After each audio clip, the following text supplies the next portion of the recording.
started our ride from Taman OUG early in the morning and made our way towards Seri Kembangan. Before that, passing through Bukit Jalil first. The roads were still relatively quiet, and with only 5 of us in the group, the ride felt relaxed and easygoing from the start. Don't take picture lah, let's go!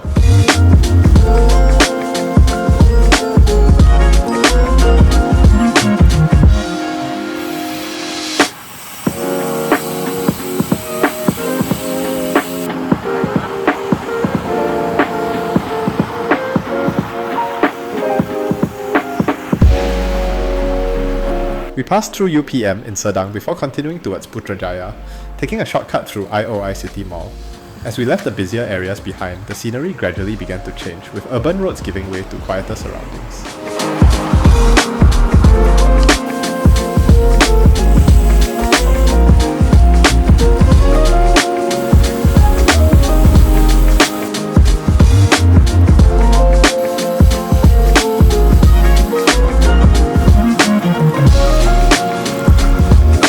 IOI City Mall is one of Malaysia's most popular shopping and lifestyle destinations, located in IOI Resort City at Putrajaya. Following its Phase 2 expansion in 2022, it became the largest shopping mall in Malaysia, featuring more than 800 retail outlets, entertainment attractions, and a wide variety of restaurants.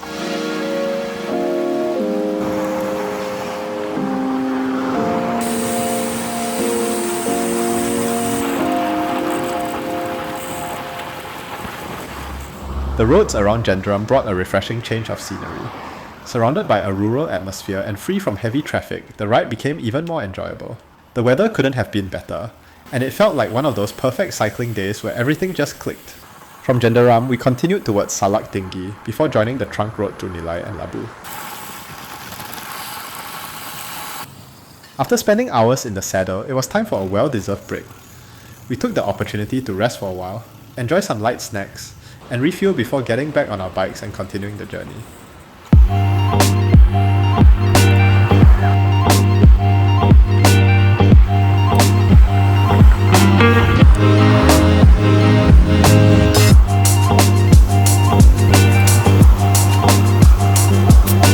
As we crossed through Sepang and continued towards the Negeri Sembilan border, we spent the next few kilometers chatting, taking in the scenery, and enjoying the ride.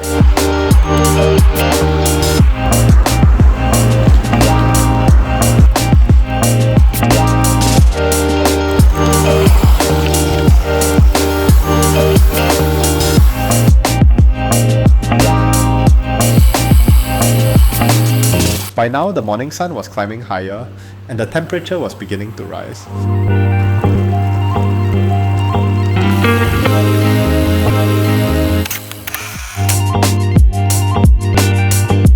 We decided to pull over by the roadside to repair the punctured tyre before continuing our journey.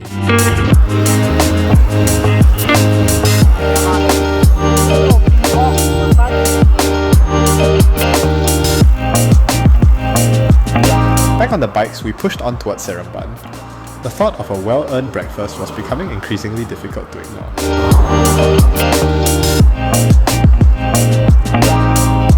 This section of the route featured one long climb. It wasn't a race to the top, just a test of patience, pacing, and finding a comfortable gear to keep moving forward. Eventually, the welcome signs for Seremban appeared. Smiles spread across the group as we rode into town. Seremban is the capital city of Negeri Sembilan and is located about 60 to 70 kilometers south of Kuala Lumpur. For many cyclists from the Klang Valley, Seremban is the perfect destination ride, far enough to feel like an adventure, yet close enough to be completed in a day. What makes Seremban unique is its blend of small-town charm, rich cultural heritage, and fantastic food. The state of Negeri Sembilan is heavily influenced by the Minangkabau culture from Sumatra, which is reflected in its traditional architecture with distinctive buffalo horn-shaped roofs.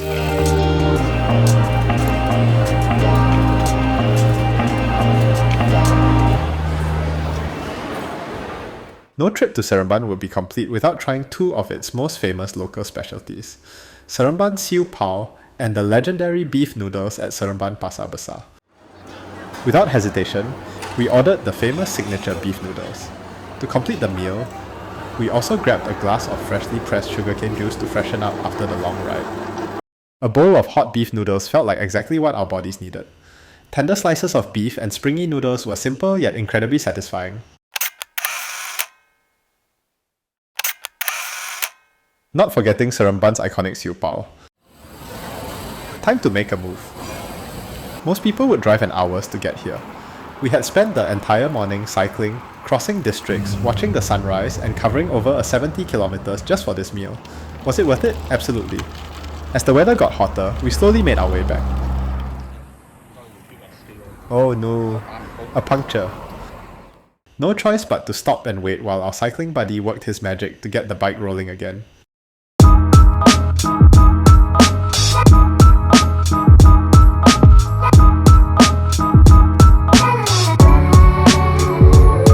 If you enjoyed this video, don't forget to like and subscribe to support the channel.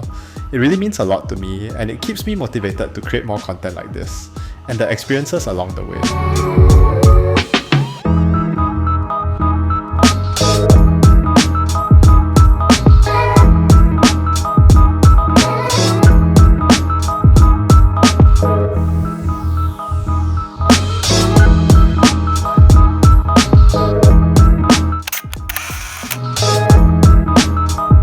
After crossing back into Selangor, the ride became much tougher. The cool morning weather was long gone, replaced by relentless heat. The roads radiated warmth, and even the slightest climb felt harder than it should have. Water bottles were emptied more often as we worked to stay hydrated under the scorching sun. Despite the discomfort, we kept moving forward. The ride was no longer about speed. It was about pacing ourselves, staying hydrated, and maintaining a steady rhythm. Every rider faced the same challenge, focused on the road ahead and determined to reach the finish.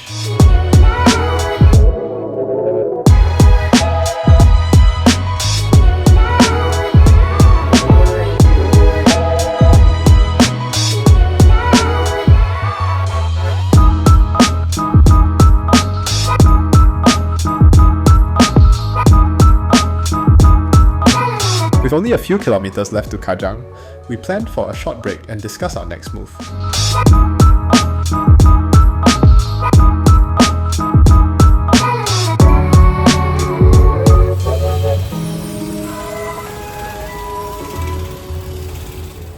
We made a quick stop at A&W for a cold mug of root beer, refreshed and recharged.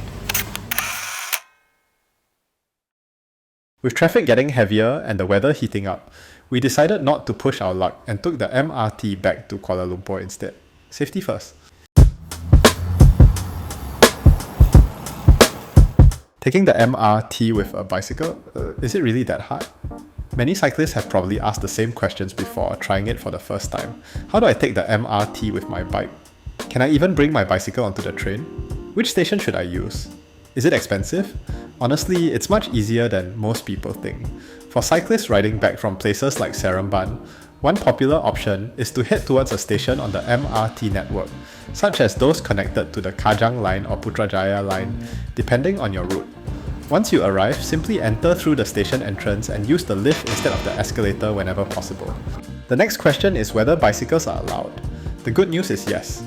Most MRT stations in Malaysia allow bicycles, although there may be restrictions during peak commuting hours and certain rules for full-size bicycles.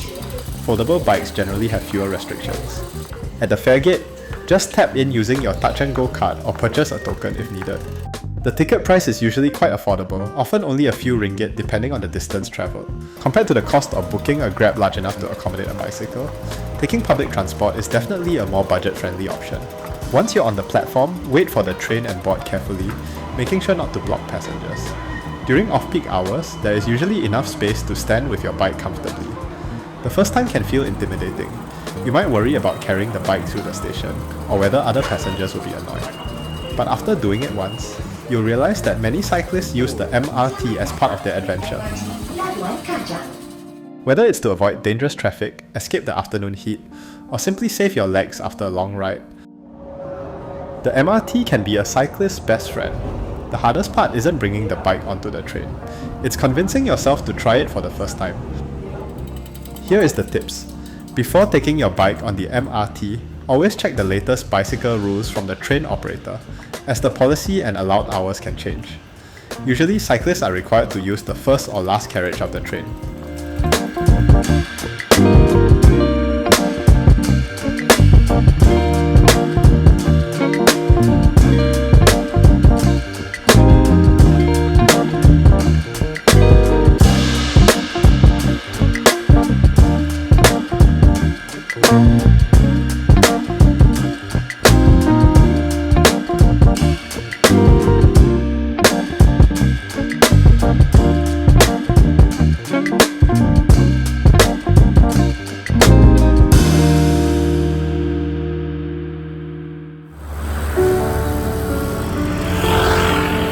The MRT saved us some distance, but not all of it.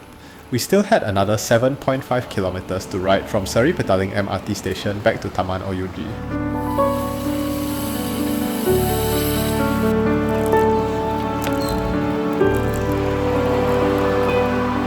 Before reaching home, we made one final stop to grab a bite to eat as hunger had started to kick in after a long day on the bike. A meaningful ride filled with great company, unexpected challenges, and unforgettable moments.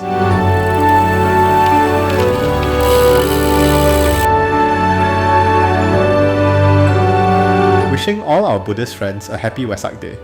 May this special day bring peace, happiness, and blessings to you and your loved ones.